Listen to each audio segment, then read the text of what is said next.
Yo, bienvenue dans cette nouvelle vidéo où ensemble on va voir du coup comment rendre les front lever pull-up aussi simples que des tractions. Et c'est vraiment vrai parce que les front lever pull-up c'est un des mouvements qui est le plus facile à débloquer honnêtement et que les gens où les gens tout simplement galèrent le plus. Donc en premier, il faut bien sûr des prérequis solides. Donc t'es au moins 8 secondes de front lever clean, comme ça en fait t'as assez de hold parce que tu vas voir que les front lever pull-up et les front lever hold c'est vraiment relié les deux. Donc vraiment, il faut que tu aies un minimum de hold pour pouvoir pull-up parce que ce qui va faire sinon, tu vas juste casser ta forme ou alors avoir les jambes trop hautes. Donc si tu veux une front lever pull-up clean, il faut au moins que tu aies 8 secondes de front lever hold de clean tout simplement. Ensuite, on va voir les erreurs courantes. Donc mettre des coups de bassin, ça c'est vraiment mauvais. Donc tu sais, tu lances ta front lever pull-up et beaucoup de personnes auront tendance à mettre des gros coups de bassin pour toucher la barre. Alors que mieux vaut que tu fasses une front lever pull-up où tu ne touches pas la barre, tu la touches quasiment mais t'es droit, plutôt que de mettre un coup de bassin pour tenir la barre. Ensuite, ne pas utiliser de false grip. J'ai sorti une vidéo YouTube, la dernière vidéo YouTube justement sur le false grip. Et c'est littéralement, le false grip, ça va te rajouter plus de 60% de force en front lever pull-up, en front lever touch et en front lever pull-up to touch, touch raise, enfin bref, ça va te rajouter plus de 60% de force honnêtement. Donc si tu utilises pas le false grip, utilise-le. Il n'y a rien de mieux franchement. Donc voilà. Ensuite, plier trop les bras au début de la répétition. Donc le fait de, dès que tu balances du coup le front lever, donc petit exemple, dès que tu te balances le front lever du coup, t'as les bras déjà mi-pliés et donc tu touches. Non, faut vraiment que tu partes, tu verrouilles tes bras et bam, là tu tires. Au début, bien sûr, tu peux utiliser de l'élan pour passer tes premières front lever, mais ne garde pas cette habitude. Il faut aussi que tu sois capable de faire des front lever pull-up tout simplement en dead stop. Donc le fait de s'arrêter et bam, pouvoir pull-up. Parce que sinon, en fait, tu vas voir que dès que tu n'auras plus cet élan-là du début de la rep, tu vas voir que tu vas plus avoir beaucoup de front lever pull-up, tout simplement. Ensuite, ne pas être droit. Donc quand t'es pas comme ça, donc front lever pull-up, là c'est la barre de front, tu dois monter comme ça. Et il y a des gens, le problème c'est qu'ils montent comme ça. Donc ils sont en pente. Ça c'est très très mauvais à voir honnêtement. Parce qu'en fait c'est quelque chose, c'est une donnée, c'est une métrique que tu ne peux pas calculer. Tu ne peux pas savoir est-ce que concrètement tu as progressé comparé à cette forme-là et cette forme-là. C'est très compliqué. Tu vas me dire si, mais tu compares les deux vidéos. Déjà, personne ne fera ça. Et dans tous les cas, même si tu compares, il y a d'autres paramètres qui rentrent en jeu avec les bras pliés. Et donc, ce qui fait que tout assemblé, tu ne peux pas comparer ça. C'est pour ça, tout simplement, qu'il faut que tu assembles les deux. Donc, non, pas que tu assembles les deux, du coup, mais que tu n'aies pas les jambes trop hautes. Tu peux les avoir un petit peu hautes, mais n'aie pas les jambes comme ça, vraiment.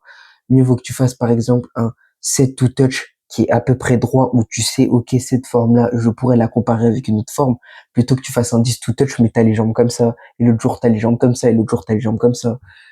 Tu pourras pas voir la différence honnêtement. Donc c'est pour ça que vraiment, faut pas que t'aies les jambes trop hautes non plus. Et pareil, regardez trop en arrière. Donc imaginez, là je suis en front lever, donc là je suis en front lever, et donc faire des front lever pull-up comme ça, ou comme ça. Non, non, faites vraiment pas ça parce que du coup, le problème de faire ça, donc de regarder trop en arrière, c'est que tu vas dégrader ta forme, tu sais pas si ta forme est bien ou pas bien. En plus de ça, ça désactive partiellement ta rétraction. Parce que du coup, quand t'es en rétraction, quand t'es comme ça désactive partiellement ton grand dorsal, alors que dès que tu regardes vers tes pieds, et ben en gros ça l'active plus. Puis même au niveau de trajectoire, tu peux voir que t'as une bonne trajectoire. Alors que si t'es juste comme ça, c'est juste que t'es en train de crever et que t'essayes d'aller chercher les dernières reps, mais du coup c'est pas optimal. Ensuite, on va passer au troisième point et aussi le sixième point super important ou non, c'est le quatrième point, excusez-moi, ultra important le quatrième point. Donc vraiment reste à la fin de la vidéo si tu veux voir ce point-là parce que c'est simple, si t'as pas ce point-là, honnêtement, je sais pas comment tu vas progresser en front lever pull-up. Donc troisième étape de progression, si t'as vraiment du mal, fais des front lever pull-up en adjusted tuck à l'élastique. Donc justement, c'est un athlète de calisthénie qui veut apprendre tout ce qui est front lever pull-up, pull-up to touch, même touch, tout ce qui est one arm handstand push-up, straddle planche, tous ces mouvements-là pour passer de intermédiaire à avancé, n'hésite pas à les regarder dans la bio. Donc réserve un appel avec moi, c'est un appel qui t'engage vraiment à rien, totalement gratuit, où on va parler de ce qui te bloque actuellement et qu'est-ce qu'on peut mettre en place tout simplement pour réussir à te faire débloquer tes figures. Donc ensuite, la prochaine progression, ça sera ensuite front lever advanced tuck pull-up sans élastique, puis ensuite one leg front lever pull-up. Les one leg front lever pull-up, ça va te faire progresser énormément parce que le transfert de force entre la one leg et le full front lever est ultra efficace, vraiment ultra efficace. Donc, tu me laisses de côté ces straddle front lever pull-up, c'est inutile. Vraiment, tu me fais des belles one leg front lever pull-up et tu vas voir que quand tu peux en faire 3, tu peux faire une front lever pull-up clean. Je te parle de 3 clean. Donc, le ratio, c'est vraiment 3 one leg front lever pull-up est égal à une front lever pull-up. Ensuite, bien sûr, les full front lever pull-up. Donc, la quatrième, du coup, étape super importante, c'est les points techniques clés. Parce que oui, en front lever pull-up, du coup, il y a des points techniques clés à avoir. Donc, la rétraction scapulaire, super, super important. Je veux dire, si tu as 8 secondes de front lever clean et que t'as pas de rétraction scapulaire, commence à taffer dès maintenant parce que sinon, dans le futur, quand tu vas commencer à avoir 3, 5 to touch, tu vas voir que ça va être beaucoup plus compliqué, du coup. Au niveau de la rétroversion, du coup, et donc la rétraction scapulaire, tu dois savoir ce que c'est, mais en gros, c'est vraiment ce mouvement-là de rétracter, donc faire en sorte que les omoplates, tu les tires vers l'arrière pour qu'elles se touchent entre elles et baisser les épaules. Et donc ça va engager tout ce qui est dorsal, tous les muscles du dos. Donc ça va vraiment les contracter et donc ça va donner une force supplémentaire en front lever qui est juste pépite. Ensuite, la rétroversion du bassin. Donc le fait de pas avoir un bassin, donc par exemple comme ça, vraiment avoir bam le bassin qui est tout simplement aligné avec ton corps. Super important parce que si t'as pas ça, tu vas avoir une front lever pull-up du coup en forme de banane.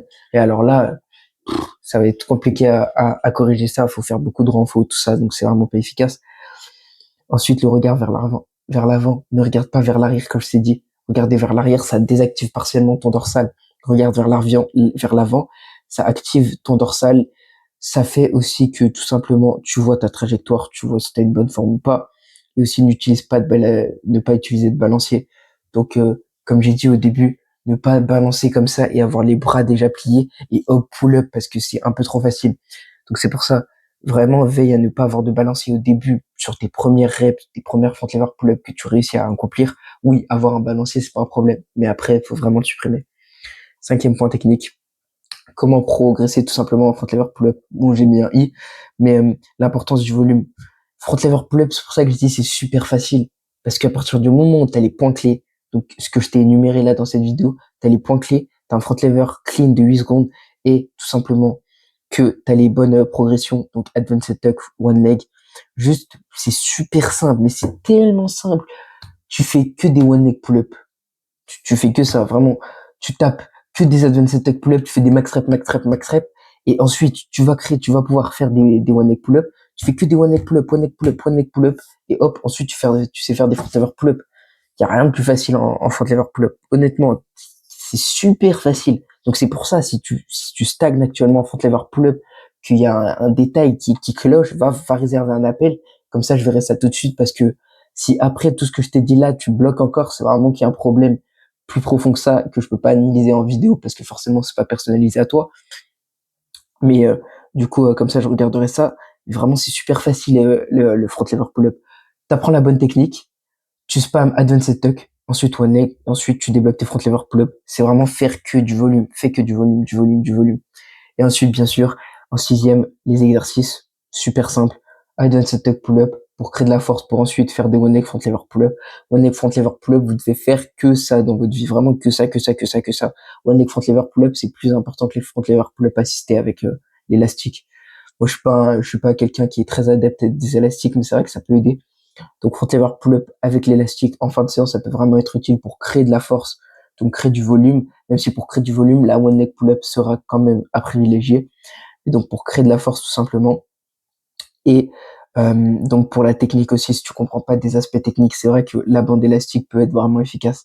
Donc, voilà. Donc là, reste bien jusqu'à la fin de la vidéo parce que là, je vais tout simplement passer pour tout simplement en irréel, donc te montrer tout simplement les points clés, les erreurs à ne pas faire, les exercices à faire, tout ça, pour te montrer du coup concrètement avec ma barre de front tout ce que tu as à savoir pour la suite de la vidéo. Bon, du coup, on se retrouve à la barre, donc je vais vous énumérer point par point. Donc tous les problèmes techniques, je m'en ordi là comme ça, je vous citerai tout et j'oublie rien. Et donc d'abord on va voir tout ce qui est erreurs et donc comment ne pas les faire. Et donc je vais vous montrer d'abord toutes les erreurs. Donc la première c'est tout simplement mettre des coups de bassin en front lever pull-up. J'enlève pas mon pull parce que j'ai le micro du coup, mais c'est vraiment du coup mettre des coups de bassin. Je vais vous le filmer comme ça va être plus facile. Donc paf, comme ceci. Mettre des coups de bassin, c'est vraiment faire ce type de front lever pull-up. Donc c'est vraiment faire ce type de front lever pull-up réellement. Bon, là je vous l'ai mal fait, mais imaginons je le fais sérieux. Vous voyez, là j'ai mis un coup de bassin. Des fois ça peut être super léger, mais c'est vraiment vrai. Je veux dire, ça a un réel impact au niveau de votre force qui est créée. Donc vous avez moins de force créée. Puis même, faut pas mettre des coups de bassin tout simplement parce que c'est pas considéré comme clean form. Et donc ça vous empêche de faire plein de trucs. Les activations sont pas bonnes. Vous taffez pas tous les bons muscles. Enfin bref, ne mettez pas de coups de bassin, même si les premières font lever pull-up. Forcément, il y aura un peu de coups de bassin, honnêtement. Ensuite, on va passer du coup au deuxième point. C'est tout simplement ne pas utiliser le false grip. Là, je vais vous mettre là, ça va être mieux. Mais donc, pourquoi il faut utiliser le false grip? Parce que, regardez, je vais vous montrer tout simple. En fait, pourquoi faut utiliser le false grip? Parce que ça vous fait gagner de la hauteur au niveau de la barre. Donc, regardez, et aussi, ça vous empêche d'arriver dans cet angle mort du poignet, en fait. Parce que du coup, l'angle mort du poignet au niveau du grip neutre est beaucoup plus compliqué à, comment dire, à passer plutôt que l'angle mort au niveau du poignet comme ça en false grip, il est quasiment inexistant. Donc c'est pour ça que tout simplement il faut que vous soyez en false grip et puis vous gagnez tellement de hauteur.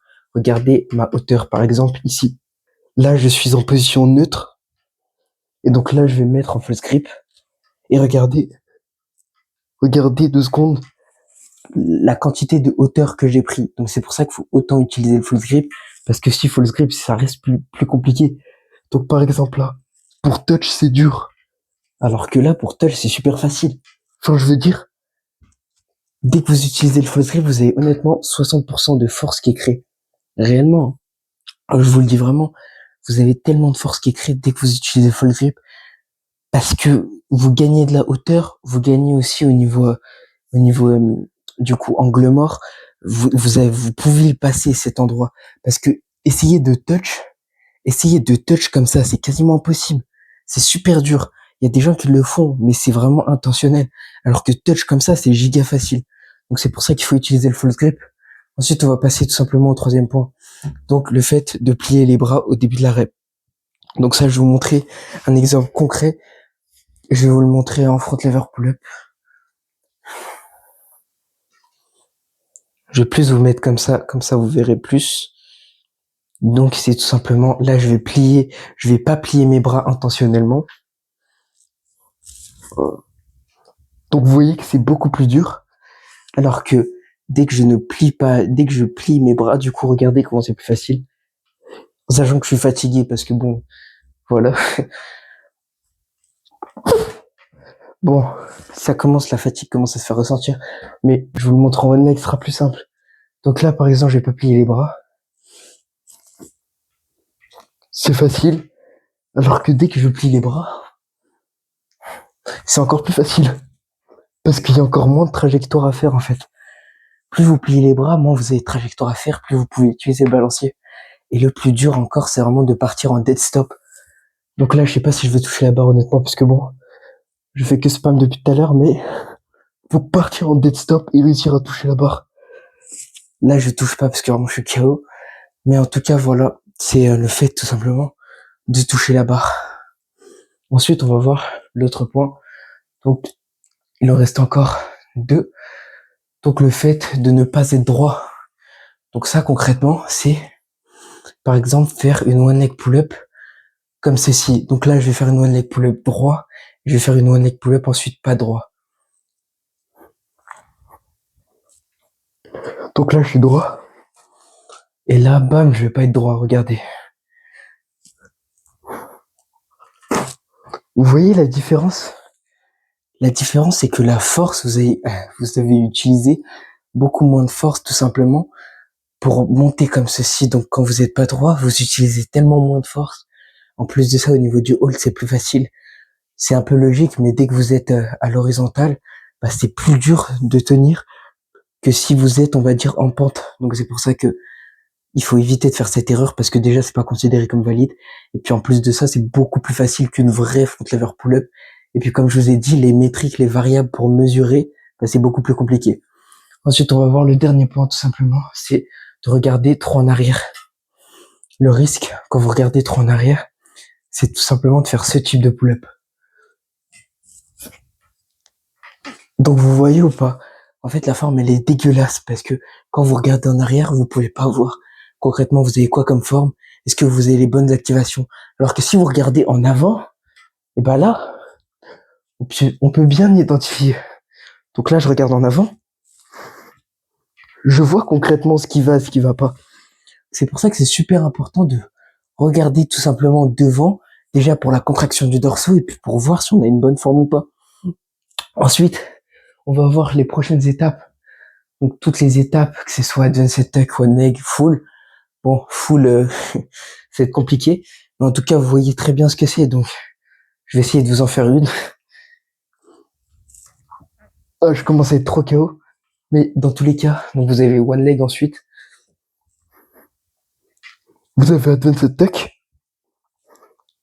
Et ensuite, vous avez advanced tuck à l'élastique. Bon, je pense que vous voyez. Et full à l'élastique.